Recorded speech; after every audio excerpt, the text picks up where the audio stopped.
지금 은을 보유하고 계신 분들이라면 하던 일을 멈추고 이 이야기에 집중해 주시기 바랍니다. 최근 은 시장에서 발생한 일은 결코 정상적이지 않습니다. 그것은 자연스러운 경제의 흐름이라고 보기 어렵습니다. 여기에는 대다수의 사람들이 완전히 잊고 있는 과거의 기록들이 얽혀 있습니다. 형사처벌과 9억 2천만 달러라는 천문학적인 벌금, 그리고 지구상에서 가장 강력한 금융기관 중 하나가 개입된 역사가 바로 그것입니다. 은 투자자들이 자신의 포트폴리오를 바라보며 도대체 무슨 일이 일어난 것인지 자문하고 있는 지금, 이 순간 저는 여러분에게 정확히 어떤 일이 벌어졌는지, 누가 이익을 얻고 있는지, 그리고 왜 이 순간이 뉴스 헤드라인에 나오는 것보다 훨씬 더 중요한 의미를 갖는지 설명해 드리고자 합니다. 은 가격은 1980년 이후 단 하루 만에 발생한 가장 큰 폭락을 경험했습니다. 이 사실을 잠시 곱씹어 보시기 바랍니다. 우리는 단순히 좋지 않은 한 주를 보낸 것이 아닙니다. 점진적인 하락을 말하는 것도 아닙니다. 단 한 번의 거래 세션에서 32%라는 경이적인 수치가 증발했습니다. 불과 이틀 만에 약 2조 5천억 달러에 달하는 시장 가치가 허공으로 사라졌습니다. 이것은 단순한 가격 조정이 아닙니다. 그것은 일종의 폭발이었습니다. 그리고 여기서 주류 금융 언론이 감히 묻지 못하는 질문이 하나 있습니다. JP 모건이 다시 개입한 것일까요? 이런 질문이 누군가에게는 음모론처럼 들릴 수 있다는 것을 알고 있습니다. 어떤 분들은 벌써부터 눈을 가늘게 뜨고 회의적인 반응을 보이실지도 모릅니다. 하지만 이것은 익명의 게시판이나 근거 없는 추측에 기반한 이야기가 아닙니다. 이것은 문서로 기록된 법적 역사에 근거한 것입니다. JP 모건 체이스 앤 컴퍼니는 2008년부터 2016년 사이 금과 은 시장을 조작한 혐의로 미국 법무부와 상품선물거래위원회로부터 9억 2천만 달러의 벌금을 부과받은 바 있습니다. 당시 사건은 가격을 움직이기 위해 취소 직전에 수십만 건의 가짜 주문과 입찰을 넣는 스푸핑 기법이 포함되어 있었습니다. JP 모건의 여러 거래자들은 실제로 형사 유죄 판결을 받았습니다. 이것은 이론이 아니라 법원의 기록입니다. 따라서 은 시장이 40년 만에 가장 격렬한 붕괴를 겪고 JP 모건이 그 시장의 중심에 앉아 있을 때 의문을 갖는 것은 결코 피해망상이 아닙니다. 그것은 그저 세심하게 주의를 기울이는 것일 뿐입니다. 이제 실제로 어떤 일이 일어났는지 단계별로 살펴보겠습니다. 헤드라인보다 중요한 것은 그 이면의 메커니즘이기 때문입니다. 폭락이 발생하기 전은 가격은 거의 수직으로 상승하고 있었습니다. 지난 12월 온스당 약 80달러였던 가격은 정점에서 120달러를 넘어섰습니다. 개인 투자자들은 구름처럼 몰려들었습니다. 데이터에 따르면 지난 1월 한 달 동안에만은 상장 지수 펀드에 역대 최대 규모인 10억 달러가 유입되었습니다. 사람들은 흥분했고 레버리지를 사용해 베팅했습니다. 하지만 그들은 은 시장이 실제로 어떻게 작동하는지에 대해 매우 비싼 교훈을 얻기 직전이었습니다. 우리가 반드시 기억해야 할 구조가 하나 있습니다. 대부분의 은 거래는 실제 물리적인 금속과 전혀 관련이 없다는 점입니다. 그것은 선물 계약과 종이상의 권리, 그리고 화면 속의 숫자를 통해 이루어집니다. 실제 물리적인은 한 온스당 수백 건의 종이, 주청권이 얽혀있는 구조입니다. 이것은 비밀이 아니라 현재 시장이 설계된 방식입니다. 그리고 이러한 구조는 심각한 문제를 야기합니다. 실제 물리적인 은 공급에 유의미한 변화가 없더라도 가격이 파괴적으로 요동칠 수 있다는 의미입니다. 종이 꼬리가 실제 몸통을 흔드는 격입니다. 그리고 이 종이 시장의 중심에는 JP 모건이 있습니다. 그들은 은 선물이 거래되는 주요 거래소인 코맥스에서 가장 활발하게 활동하는 대형 은행 중 하나입니다. 또한 대다수가 간과하는 사실은 JP 모건이 실제 물리적 은을 가장 많이 보유한 기관 중 하나라는 점입니다. 즉 그들은 종이 시장에서 영향력을 행사하는 동시에 물리적 인도에 접근할 수 있는 권한을 모두 가지고 있습니다. 그들은 판의 양쪽에서 게임을 할 수 있는 위치에 있습니다. 종이 가격을 한 방향으로 밀어붙이면서 동시에 물리적 시장에서의 움직임을 통해 이익을 얻을 수 있는 비즈니스 모델을 가지고 있는 셈입니다. 서울의 한 오피스텔에서 밤을 지새우며 화면을 지켜보던 투자자 민준 씨의 사례를 떠올려 보십시오. 그는 은의 가치가 오를 것이라는 확신을 가지고 적지 않은 자금을 투자했습니다. 하지만 폭락이 시작되자마자 그에게 돌아온 것은 냉혹한 마진콜이었습니다. 가격이 하락하면 증거금 요건은 치솟습니다. 투자자들은 포지션을 유지하기 위해 즉시 더 많은 현금을 입금해야 하지만 대부분은 그 요구를 충족하지 못합니다. 그 결과 그들의 포지션은 자동으로 청산되고 이것이 다시 매도 압력을 만들어 가격을 더 떨어뜨리는 파괴적인 연쇄 반응을 일으킵니다. 이런 아수라장 속에서 승자는 누구일까요? 마진콜을 견뎌낼 만큼 강력한 대차대조표를 가진 자, 그리고 모두가 강제로 팔아야 할 때 살 수 있는 자뿐입니다. 이번 폭락 기간 동안 코맥스의 인도 데이터를 보면 JP모건은 633건의 2월은 계약을 발행했습니다. 계약을 발행한다는 것은 매도 측에 서 있다는 뜻입니다. 시장 참여자들 사이에서 도는 이야기는 명확합니다. $120 근처에서 공매도 포지션을 잡고 폭락한 $78 부근에서 이를 청산하며 막대한 차익을 거두었다는 의혹입니다. 온스당 $42의 수익을 거둔 셈인데 이를 전체 포지션 규모로 환산하면 왜 사람들이 불편한 질문을 던질 수밖에 없는지 알 수 있습니다. 물론 제가 JP모건이 이 폭락을 의도적으로 설계했다는 확정적인 증거를 가지고 있다고 주장하는 것은 아닙니다. 다만 시장의 구조 자체가 자본력이 막강한 거대 주체들이 변동성이 폭발할 때 엄청난 이익을 얻을 수 있도록 허용하고 있다는 점을 지적하고 싶습니다.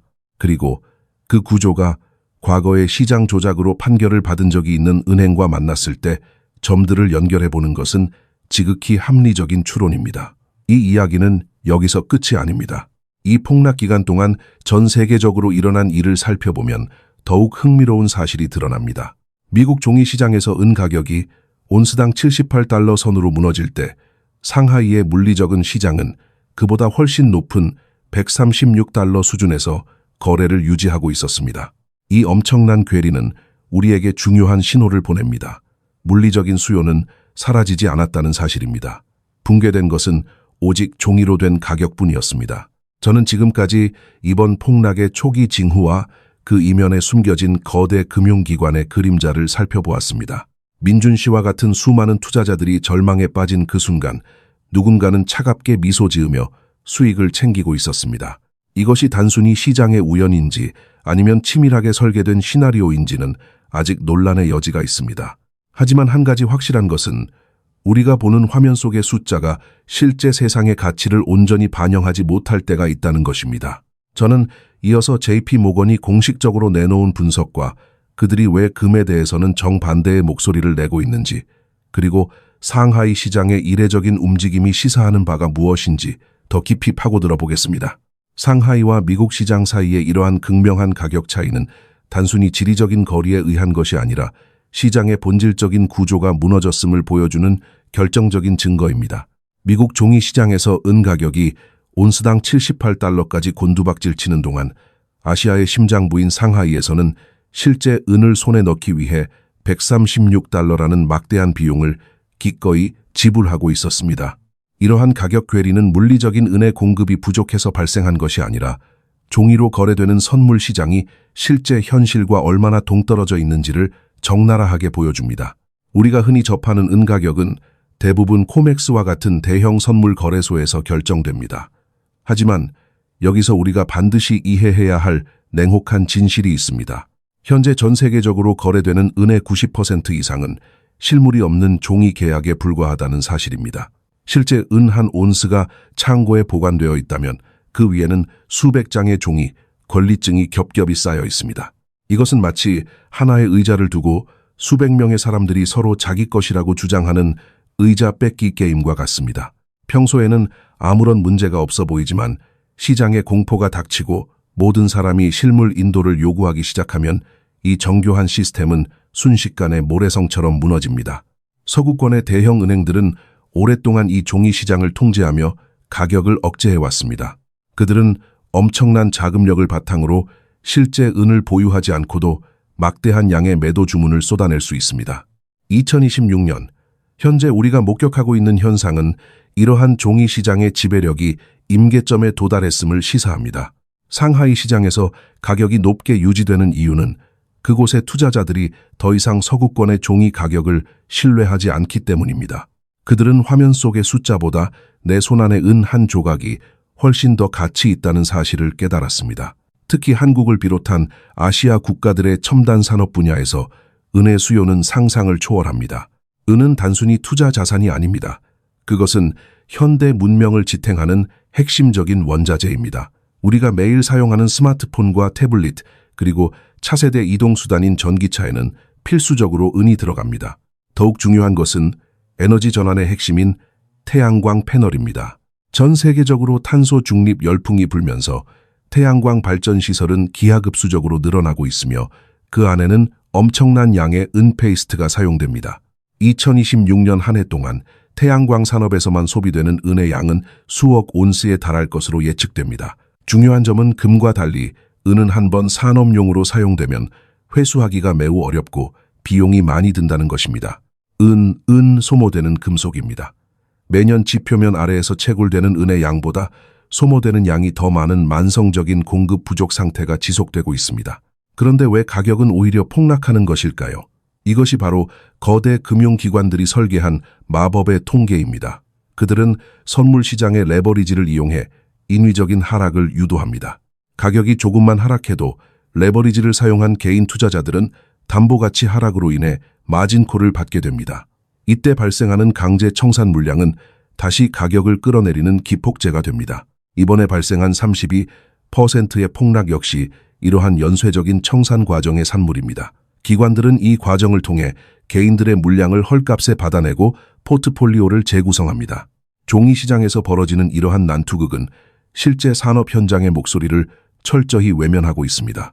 반도체 공장을 운영하거나 의료기기를 제작하는 기업들은 현재 종이 시장의 폭락을 비웃기라도 하듯은 실물을 확보하기 위해 사투를 벌이고 있습니다.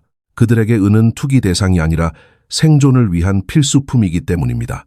이러한 물리적 수요와 종이 가격의 괴리는 결국 언젠가 폭발적으로 해소될 수밖에 없습니다.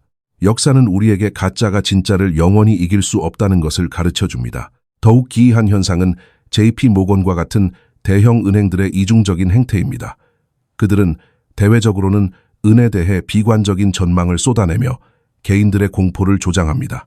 하지만 그들이 코맥스 창고에 보관하고 있는 은의 재고량을 면밀히 살펴보면 정반대의 움직임을 읽을 수 있습니다. 그들은 가격이 낮아질 때마다 조용히 그리고 꾸준히 실물 은을 매집해왔습니다. 이것은 전형적인 매집 전략입니다. 대중에게는 팔라고 말하면서 자신들은 바구니를 넓혀 물량을 담는 행위입니다. 우리는 이제 스스로에게 물어야 합니다. 우리가 믿어야 할 것은 월스트리트의 분석가들이 내뱉는 화려한 언변입니까? 아니면 상하이 시장에서 실제로 거래되고 있는 136달러라는 숫자입니까? 아니면 전 세계 공장에서 쉼없이 돌아가고 있는 은의 소비량입니까? 지금 이 순간에도 종이 시장의 가격표는 요동치고 있지만 은의 물리적인 희소성은 단일 온스도 변하지 않았습니다. 오히려 공급망 차질과 채굴 비용 상승으로 인해 진짜 은의 가치는 그 어느 때보다 높아지고 있습니다. 폭락의 소용돌이 속에서 정신을 차리고 시장의 이면을 들여다보는 사람만이 이 거대한 게임의 본질을 파악할 수 있습니다. 수조 달러의 가치가 증발했다는 뉴스는 자극적이지만 그 돈이 어디로 흘러갔는지에 주목하는 사람은 많지 않습니다. 손실을 본 누군가가 있다면 반드시 그 반대편에서 막대한 이득을 취한 주체가 존재합니다. 이번 사건은 단순한 사고가 아니라 철저하게 준비된 자본의 대이동일 가능성이 큽니다. 저는 지금까지 종이 은과 물리적 은 사이의 거대한 균열, 그리고 상하이 시장이 보여주는 진실에 대해 말씀드렸습니다. 이것은 단순히 숫자의 문제가 아니라 금융 시스템의 신뢰에 관한 문제입니다. 다음 장에서는 JP 모건이 왜 금에 대해서는 유독 낙관적인 태도를 보이는지, 그리고 중앙은행들의 행보가 은 투자자들에게 어떤 결정적인 힌트를 주고 있는지 구체적으로 분석해 보겠습니다.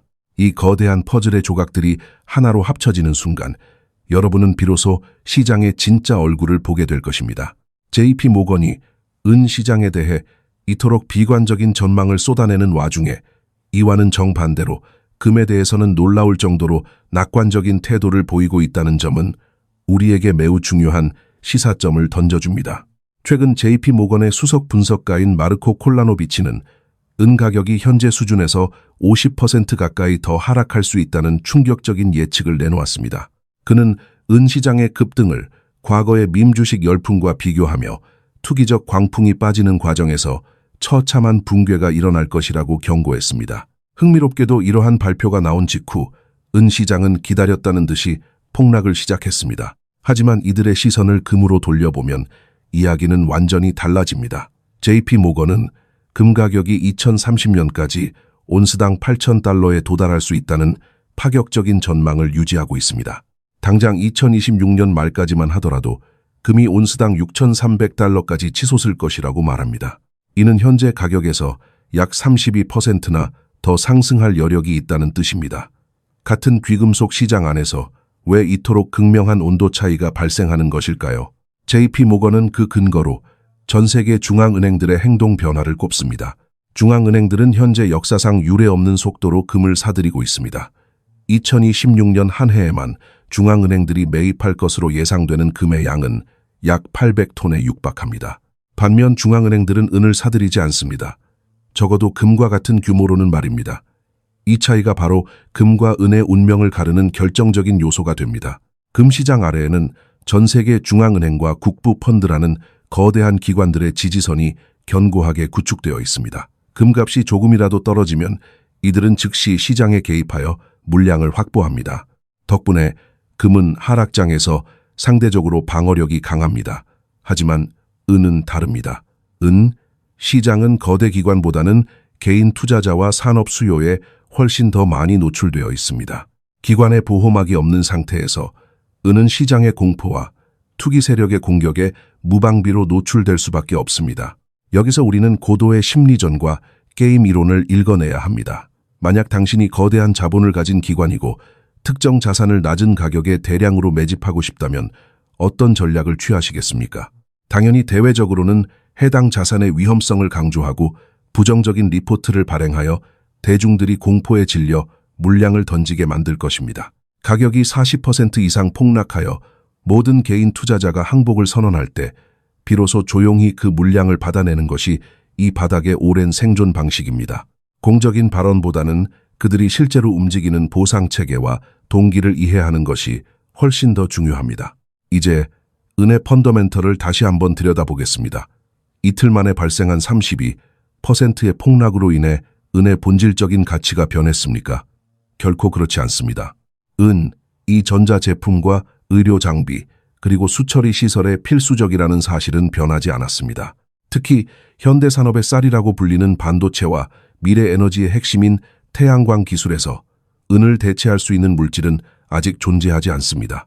은은 금보다 훨씬 더 많이 소모되는 금속입니다.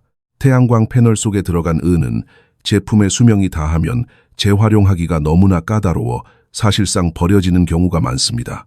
매년 지상에 쌓여있는 은의 재고량은 연간 수요에 비해 금보다 훨씬 더 타이트하게 관리되고 있습니다. 게다가 은의 공급 구조는 매우 독특합니다. 전 세계 은 생산량의 상당 부분은 구리나 아연 같은 다른 금속을 채굴할 때 나오는 부산물에 의존합니다.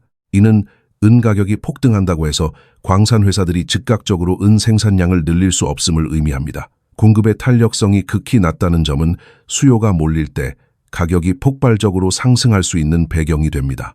따라서 이번 폭락은 은의 가치가 사라진 것이 아니라 종이시장의 레버리지가 터지면서 일시적으로 현실과 가격이 분리된 현상이라고 보는 것이 합당합니다. 변동성을 견딜 수 있는 체력만 있다면 이 폭락은 비극이 아니라 일생일대의 기회가 될 수도 있습니다. 이 지점에서 우리는 금과 은의 상대적 가치를 나타내는 금은 비율에 주목해야 합니다. 역사적으로 금 한 온스를 사기 위해 필요한 은의 양은 평균적으로 50배에서 6성배 사이를 유지해왔습니다. 하지만 최근 이 비율은 80배를 넘어 90배 이상으로 치솟았습니다. JP 모건은 중앙은행들이 은을 사지 않기 때문에 이 비율이 앞으로 더 확대될 것이라고 주장합니다. 그러나 역사는 극단적으로 벌어진 비율은 결국 평균으로 회귀한다는 사실을 증명해왔습니다. 금은 비율이 정점에 달했다는 것은 은이 금에 비해 말도 안 되게 저렴해졌다는 뜻입니다. 언젠가 이 고무줄이 제자리로 돌아가는 순간 은은 금보다 훨씬 더 강력한 상승 탄력을 보여줄 것입니다. 물론 그 회귀의 시간이 몇 달이 걸릴지 혹은 몇 년이 걸릴지는 아무도 모릅니다. 투자의 세계에서 금이 품격 있고 안정적인 흐름을 보이는 자산이라면 은은 거칠고 폭력적인 움직임을 보이는 야생마와 같습니다. 안정성을 원한다면 금의 비중을 두어야 하겠지만 더 큰 수익률을 목표로 한다면 은의 변동성을 감내해야 합니다. 여기서 중요한 것은 당신이 어떤 게임을 하고 있느냐를 정확히 인식하는 것입니다. 지금 우리가 목격하는 시장의 붕괴는 결코 건강한 시장의 모습이 아닙니다. 마진콜과 강제 청산이 난무하고 실제 물리적 가격과 종이 가격이 $50나 차이 나는 시장은 이미 고장난 시스템입니다. 우리는 다시 JP 모건의 과거로 돌아가 질문을 던져야 합니다. 수십만 건의 허위 주문을 넣고 $9억 넘는 벌금을 냈던 기관이 지금 우리에게 은을 팔라고 말하고 있습니다. 그들이 정말로 개인 투자자들의 안녕을 걱정해서 그런 조언을 하는 것일까요? 아니면 또 다른 거대한 수익을 위해 판을 짜고 있는 것일까요? 그들의 연구 보고서를 무시하라는 뜻이 아닙니다. 다만 그 발언 뒤에 숨겨진 그들의 이익 구조를 먼저 파악하라는 것입니다. 거대 자본이 대중의 시선을 돌리려 할 때 그곳에 진정한 진실이 숨어 있는 경우가 많습니다. 만약 종이 시장이 실제 가치와 이토록 잔인하게 계속해서 동떨어진다면 결국 시장 참여자들은 종이 가격을 신뢰하지 않게 될 것입니다. 사람들은 더 이상 화면 속의 숫자로 거래하지 않고 실제 은을 직접 주고받는 물리적 시장으로 탈출하기 시작할 것입니다. 이미 상하이 시장에서 일어나고 있는 일들이 그 전조 증상일 수 있습니다. 종이 시장이 신뢰를 잃고 붕괴하는 순간 진짜 물리적인 은을 보유한 사람들은 완전히 새로운 차원의 가격을 목격하게 될 것입니다. 이것은 먼 미래의 이야기가 아닐 수도 있습니다. 신뢰의 붕괴는 늘 아주 천천히 진행되다가 어느 한순간 걷잡을 수 없이 가속화되기 때문입니다. 실제 은을 손에 쥐고 있는 사람이라면 이번 폭락으로 인해 잃은 것은 아무것도 없습니다. 당신이 가진 은의 무게와 순도는 어제와 같습니다. 변한 것은 오직 누군가가 매긴 종이 위의 가격일 뿐입니다. 하지만 상장 지수 펀드나 선물 거래를 통해 은을 보유하고 있다면 상황은 완전히 다릅니다. 당신은 거대 자본이 지배하는 경기장 안에서 사자와 맞서 싸우고 있는 것과 같습니다. 수십억 달러의 자금력과 정보력을 가진 기관들이 규칙을 교묘하게 이용할 때 개인 투자자가 그들의 소나귀에서 살아남기란 무척이나 힘든 일입니다. 광산 주식 역시 마찬가지입니다. 광산 기업은 은 가격에 연동되기도 하지만 경영진의 리스크와 운영 비용이라는 또 다른 변수에 노출되어 있습니다.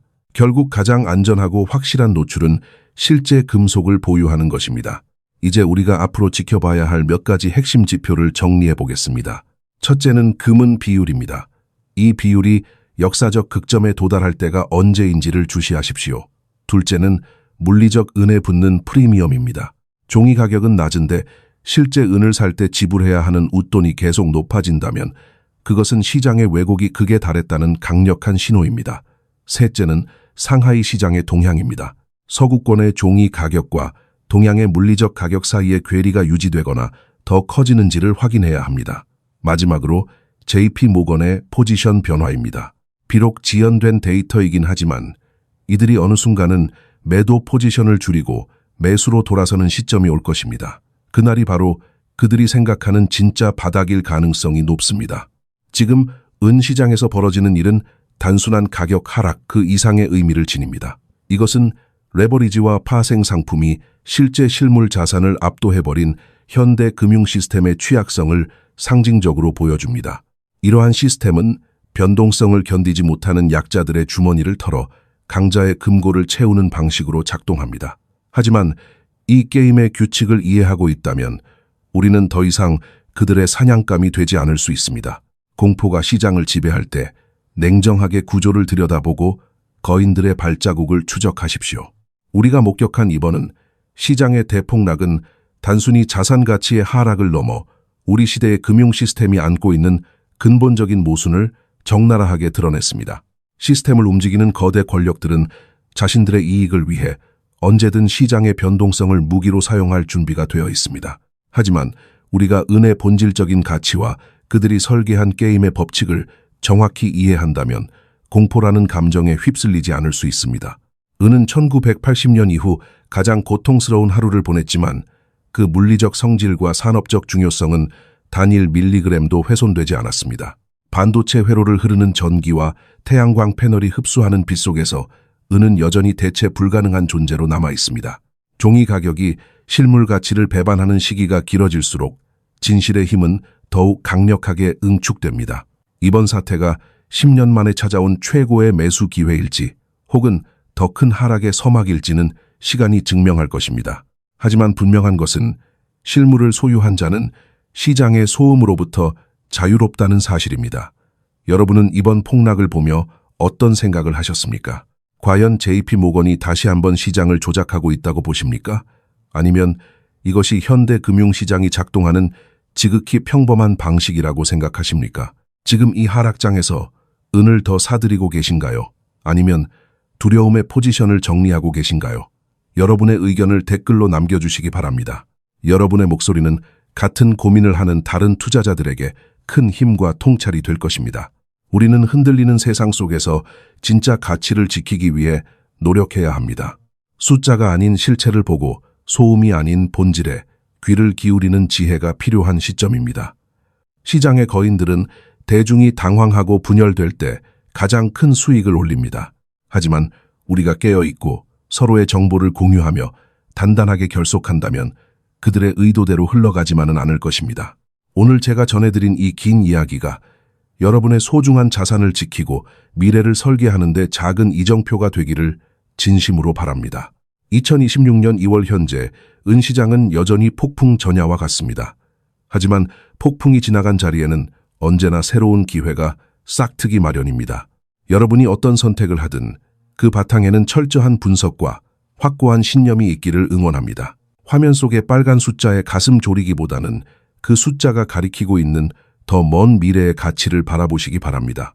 긴 시간 함께 해주셔서 감사합니다.